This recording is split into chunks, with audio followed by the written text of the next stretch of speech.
There are moments in a person's life when the world feels thin, when the distance between what we know and what hides beneath that knowing collapses. Some find that threshold deep in the mountains, others in cities bright enough to blind the stars. But for me, it happened on a November night on a road where the only witnesses were darkness cold and the sound of my own breath. That night, I learned a truth I've never forgotten. Real fear isn't about what you see. It's the moment when everything suddenly falls silent and you understand you're no longer alone. Tonight, I'll share 3 memories, 3 scars I've carried, long after the cold faded. If you think you're ready, then listen closely. The deepest cold, the one that truly settles in your bones and doesn't just touch the surface, often feels like a kind of silence. Not the absence of sound that's merely quiet, but a dense, suffocating void where even the echo of your own thoughts seems to be absorbed before it can fully form. Fear, I've learned over the years, isn't about the scream. It's about that moment before the sound when you realize the world has been muted and you are entirely, terribly alone with whatever has decided to pay you a visit. I've driven the night roads until the white lines blurred into a single pulsating nerve. I've walked forests where the canopy was so thick November felt like permanent midnight. And I've worked fields so isolated, the horizon was nothing more than a promise broken by the stars. Each life left its mark, sanding away the easy confidence of youth, replacing it with the grainy texture of things seen that can never be unseen.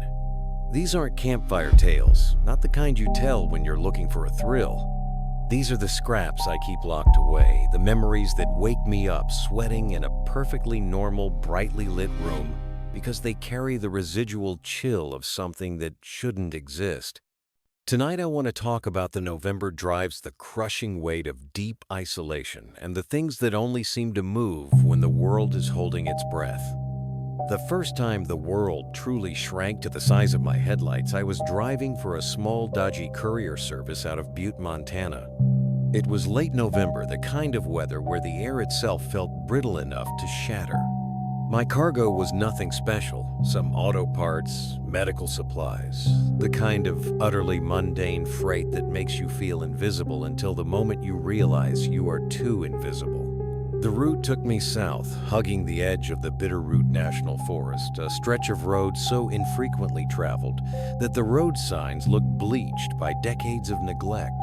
I was on that stretch known locally as the Black Mile, a good 15 miles, with no driveways, no cell signal, and the moon entirely obscured by low, scudding clouds that looked like wet cotton pulled tight across the sky.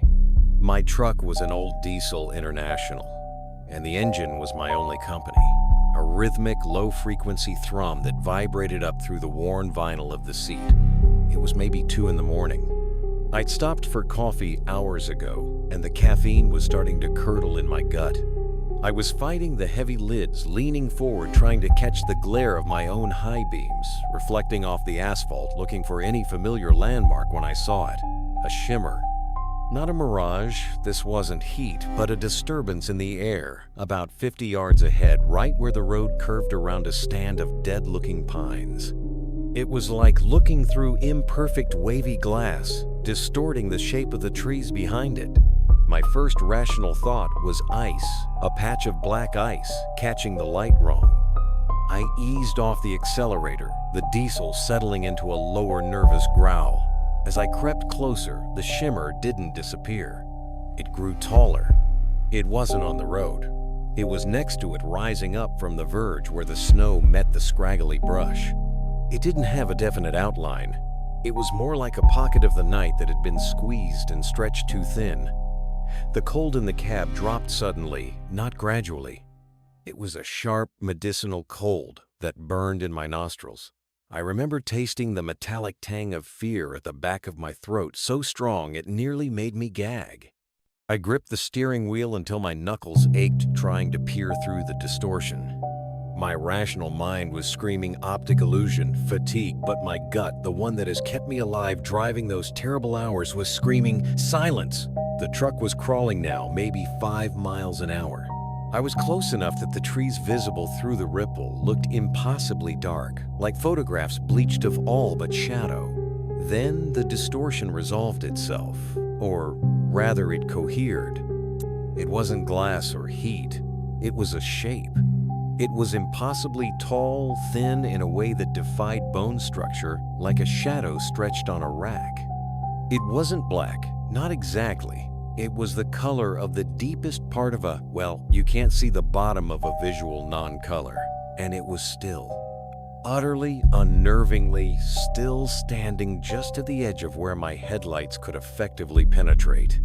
I couldn't make out features, no eyes, no limbs in the conventional sense, just a vertical presence that absorbed the light around it. The sound of my own breathing seemed deafening against the backdrop of absolute exterior silence. I slammed my foot down on the clutch, cut the engine, and killed the high beam simultaneously. The world plunged into absolute lightless dark, the kind only deep country in November can deliver. My heart hammered against my ribs, a frantic, trapped bird. For a terrifying second, I thought I'd made a mistake, that the sudden darkness would make it rush me. I sat there paralyzed, tasting dust and diesel fumes, listening for a footstep, a branch snap, anything to locate it in the three-dimensional space around me. Nothing. Just the cold and the knowledge that it was still there, just beyond the illuminated bubble of my stalled truck. Then I heard a sound. It wasn't loud, not a roar or a scraping noise. It was a subtle, wet shift, like heavy wet cloth being slowly dragged across rough wood. It was coming from the passenger side near the shoulder of the road. My entire body locked up. I couldn't turn my head. I couldn't even blink.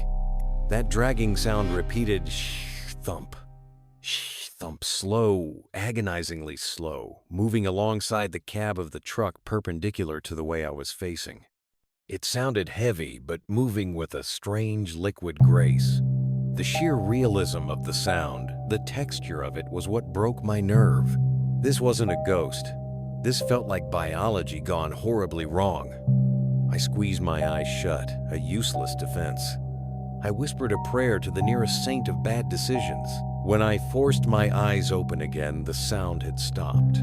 The silence was back thicker than ever, a physical pressure against my eardrums. I risked a glance to the passenger window, still expecting to see a shadow pressed against the glass. The window was clear, but on the outside, just below the rubber seal where the glass met the doorframe, there was a smear. It wasn't mud. It was a thick, viscous substance, glistening faintly, even in the ambient starlight filtering through the clouds, looking like old rusty motor oil mixed with something darker, something organic. And smeared into that wet mark running vertically from the top of the smear down to the bottom were lines. Not scratches, but perfect parallel striations, as if something with 5 or 6 long, impossibly thin appendages had slowly, deliberately drawn its way down the length of the glass. It was a signature left in grime and shadow. I didn't start the truck. I didn't turn on the lights. I fumbled for the door handle, flung the door open, and ran.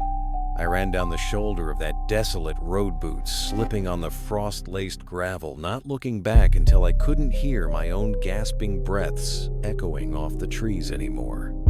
I left the International, the cargo, everything. I just ran into the freezing November dark, chasing the faint memory of sound and light, praying whatever it was, preferred the silence of the roadside to the noise of my panicked escape. The next memory isn't about distance or the dark of the woods.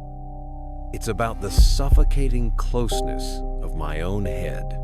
I'd taken the ranger job after I lost the driving gig, a lateral move maybe, but one that put me in the mountains where the air was clean and the shadows were cast by granite, not by things I couldn't name. The guilt I carried from that night, from abandoning that truck, didn't dissipate with the elevation.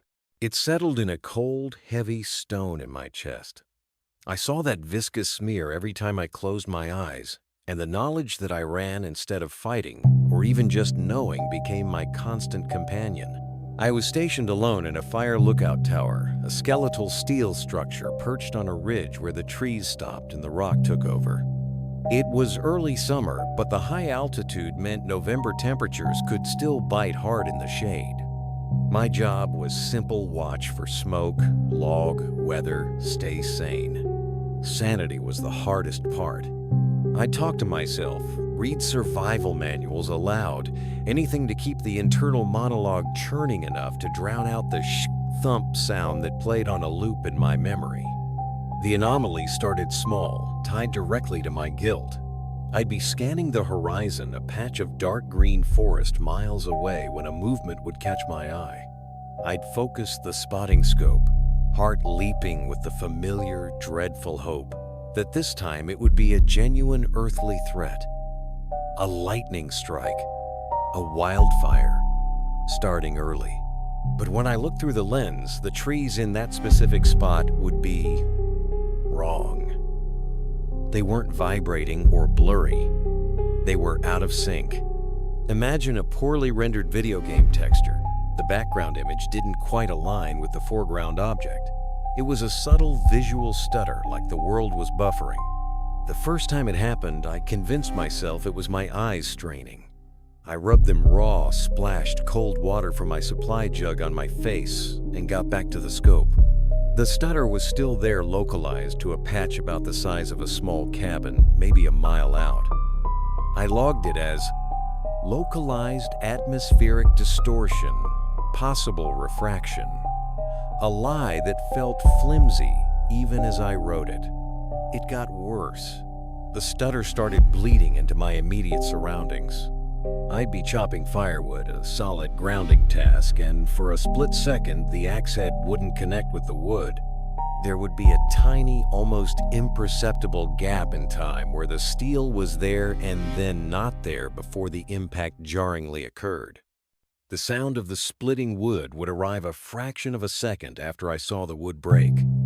It was like the universe's audio track was drifting out of sync with the visual feed, but only for things I interacted with or focused on intensely. My personal flaw, the running, the abandonment, was clearly the trigger. The universe, or whatever was behind that cold silence, seemed to be punishing my lack of commitment to that terrifying moment. I wasn't just seeing things. Reality itself was starting to fray around the edges of my own culpability. The breakdown accelerated during a night watch. The tower was high enough that the wind often sounded like rushing water, a constant high-pitched drone. I was logging the temperature when the glass of the main observation window, thick tempered glass, began to exhibit the stutter. It wasn't a vibration, it was a visual skip. The moon, a bright sliver that night, would appear vanish for a microsecond and reappear slightly shifted in position. I stared, breathing shallowly. Then the smell hit. It was the scent of that night on the road, the metallic cold mixed with something acrid like ozone and wet rotting leaves. It was localized entirely within the small enclosure of the lookout cab. I spun around, expecting the tall, thin shape to be standing right behind me. There was nothing. But when I turned back to the window, the visual skip wasn't just on the moon anymore. The entire landscape outside was fragmenting. The silhouette of the opposing ridgeline looked like it was constructed of thousands of tiny, mismatched cubes flickering in and out of alignment. The wind noise, that constant roar, began to stutter too. Woo. Silence. Ooh. Oosh. Silence. Shh. I clapped my hands over my ears, but it didn't help because the disruption wasn't external. It was the frame I was perceiving reality through. I remember stumbling back against the wall, my heart trying to claw its way out of my throat. I squeezed my eyes shut again, the classic retreat. When I opened them, the stutters were gone. The world was stable, terrifyingly solid. But the guilt had mutated. It wasn't just about running. It was about knowing and then denying. I looked down at my hands resting on the metal railing. They looked normal, solid. I flexed my fingers. I saw the movement, the muscles tightening under the skin. But as I watched, my left index finger delayed. I willed it to move, and for a full second it stayed put perfectly straight before snapping into position a moment after the rest of my hand had committed to the action. I looked toward the door, the heavy steel hatch that led to the stairs. I had to get out. I had to get down. I took a step, and the floor beneath my boots seemed to ripple the steel grating, briefly turning into coarse, dark soil, the kind of soil found in a deep, lightless forest floor.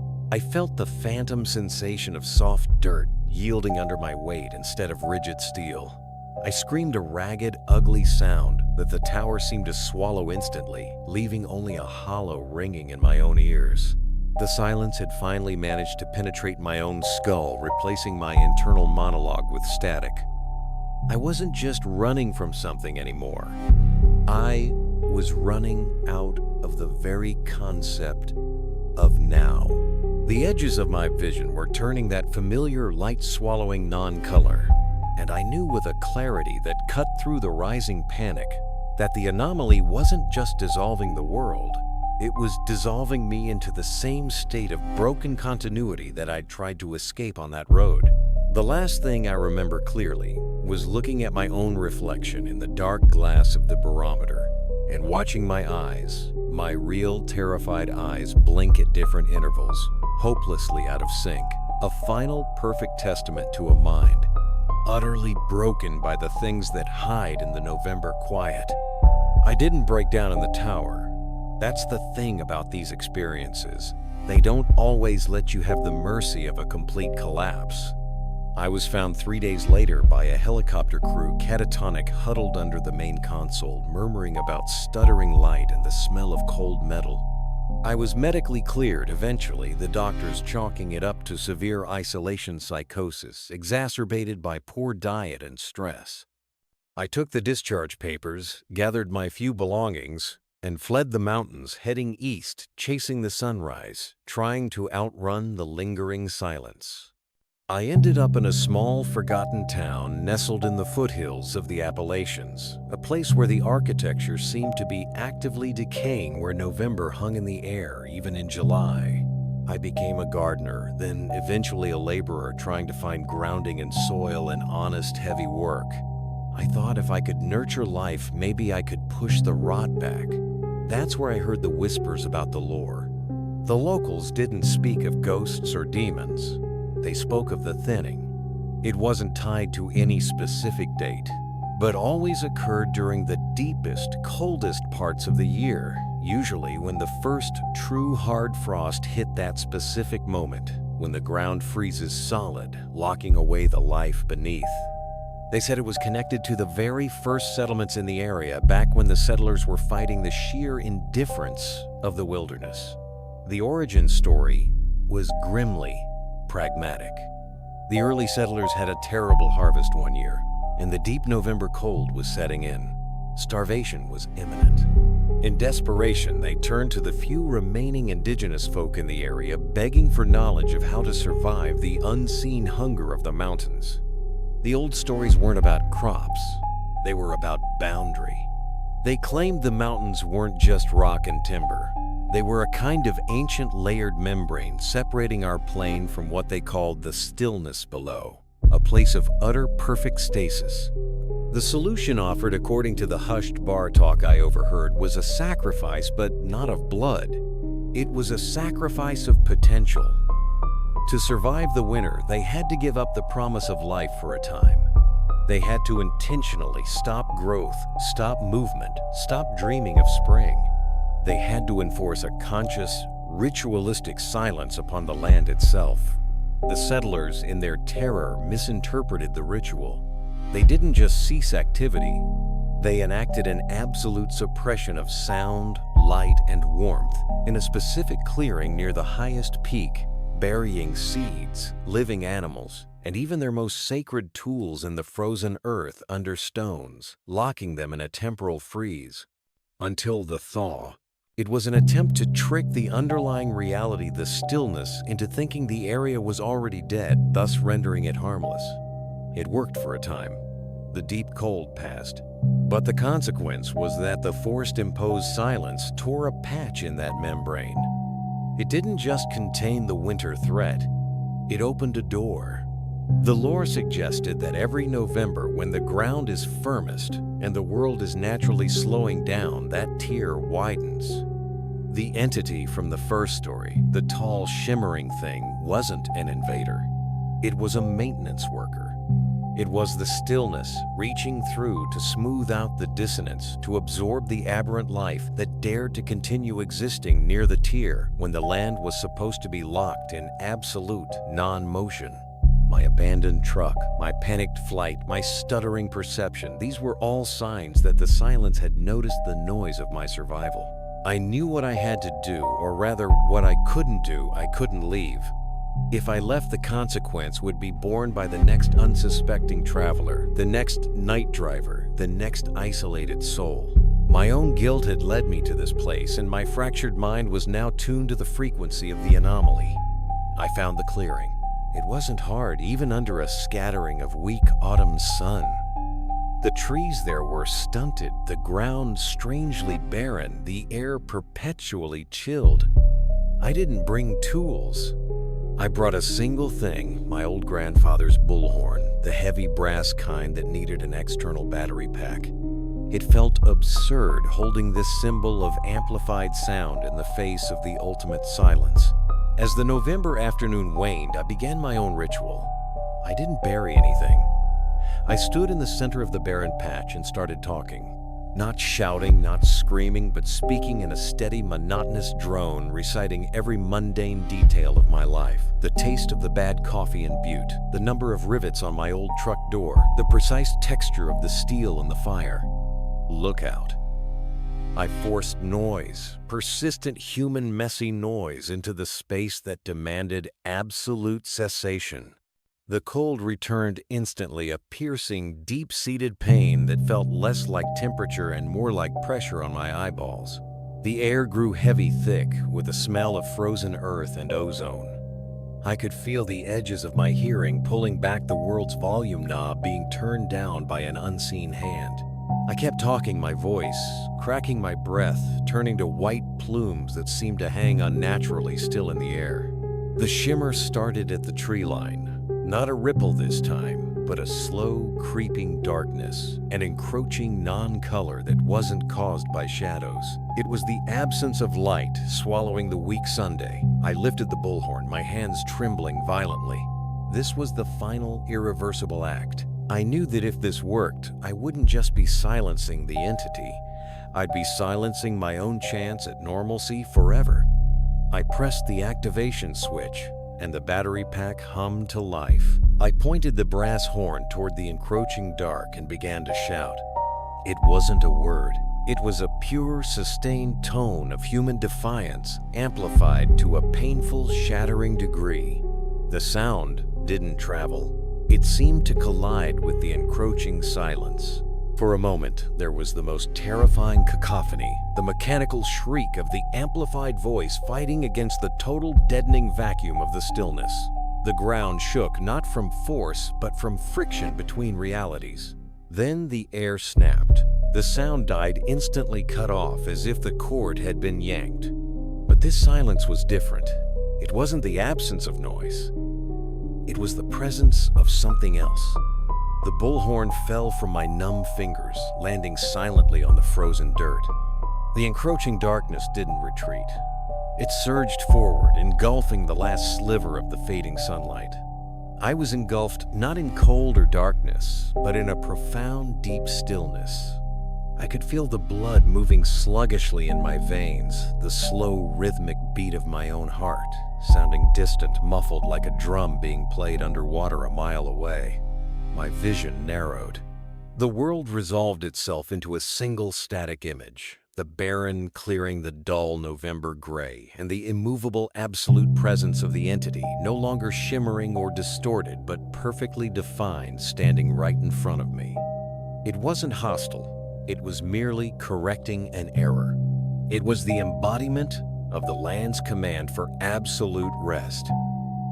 I don't remember moving, but I am here now writing this, telling you this. I've left that town. I avoid the cold, but the consequence remains. I can no longer truly speak.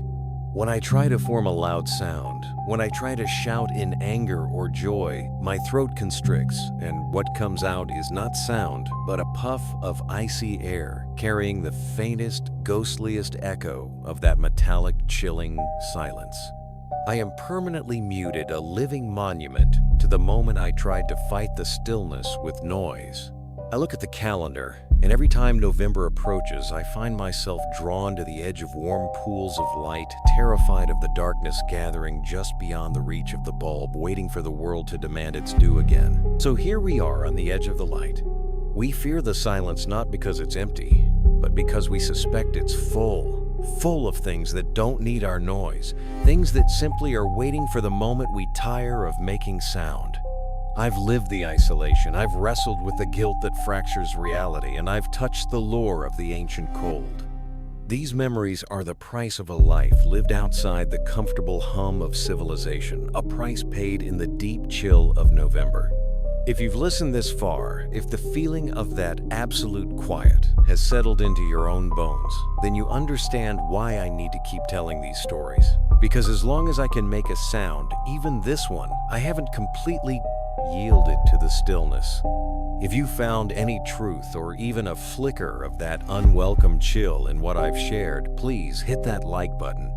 Let me know my voice still carries. And for the sake of your own continued noise, please subscribe and turn on those notifications.